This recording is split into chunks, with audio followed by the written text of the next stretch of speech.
आप जानते हैं कि स्पॉन्डिलाइटिस नाम की खराब बीमारी है, वो चूने से बिल्कुल ठीक होती है, बहुत जल्दी ठीक होती है। जिनको स्पॉन्डिलाइटिस है उनको कहिए कि रोज गेहूं के दाने के बराबर चूना खाते रहें। तरीका क्या है? आधा कप दही, ताजा दही, खट्टा नहीं होना चाहिए, और दाल जो हम रोज खाते हैं उसमें मिला के, नहीं तो गर्म पानी में मिला के पी लीजिए। ये चूना बहुत अच्छी दवा है हमारे घर के उन सब बच्चों के लिए जिनकी लंबाई नहीं बढ़ रही है।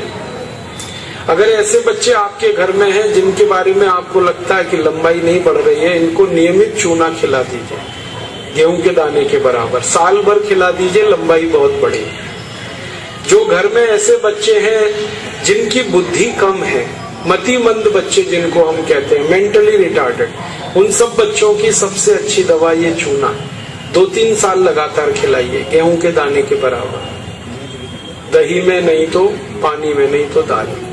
हमारे घर में माताएं हैं जिनकी उम्र 50 वर्ष हो गई है, और जिन माताओं की उम्र 50 वर्ष हो जाती है उनका मासिक धर्म बंद होता है, मासिक चक्र बंद होता है। फिर वो माताओं को जितनी तकलीफें होती हैं मासिक चक्र बंद होने से, उनकी सबसे अच्छी दवा ये चूना ही है। आप उनको कहिए रोज चूना खाएं, गेहूं के दाने के बराबर। हमारी यहाँ बहुत सारी बहनें बैठी हैं, इस बात को ध्यान से सुने। घर में हमारी सभी बहनें और माताएं जो मासिक धर्म की समस्या से परेशान हैं, उनका मासिक धर्म समय से नहीं आता है तो बहुत खून आता है, या उसमें कई बार समय बहुत लगता है, इन सब मासिक धर्म की बीमारियों में दर्द बहुत होता है। आप चूना खाइए, गेहूं के दाने के बराबर, दही में, नहीं तो दाल में, नहीं तो गर्म पानी में। ये जो चूना है ना, ये बहुत अद्भुत दवा है उन सभी मरीजों के लिए जिनको पीलिया होता रहता है, अक्सर जॉन्डिस। जिनको भी जॉन्डिस होता है उनको आप गन्ने के रस में गेहूं के दाने के बराबर चूना मिला के दीजिए। आधा गिलास गन्ने का रस, गेहूं के दाने के बराबर चूना, बहुत जल्दी पीलिया ठीक होगा और बार बार पीलिया होना बंद होगा। ये जो चूना है ना, ये नपुंसकता की बहुत अच्छी दवा है। अगर कोई पुरुष ऐसा है जिसके वीर्य में शुक्राणुओं की संख्या एकदम नील है या बिल्कुल कम है, उनको आप चूना खिलाइए।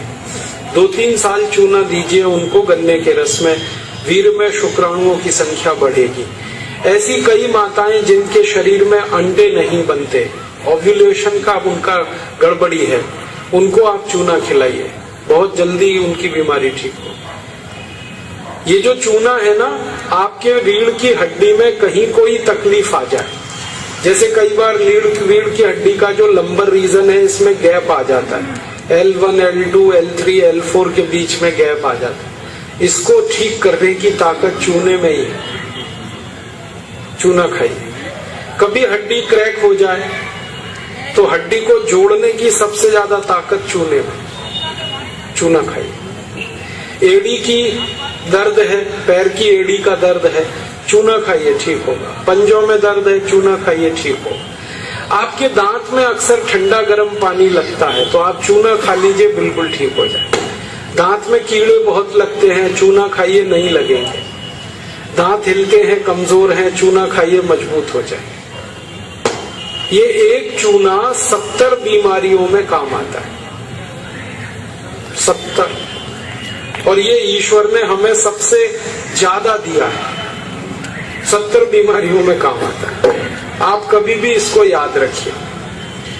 मैं सबको यही कहता रहता हूं कि आप चूना खाइए, चूना लगाइए मत कभी किसी को। ये चूना लगाने के लिए नहीं है, खाने के लिए। और ये चूना हम खाएं तो 2 ही बातें याद रखनी है। पत्थर वाला खाना है, पत्थर वाला चूना एक आता है, एक सीप वाला भी आता है, तो सीप वाला नहीं खाना, पत्थर वाला। और यही चूना है पत्थर वाला जो पान की दुकान में मिलता है, तो वहां से आप कभी भी ले सकते हैं, इसे याद रखिए।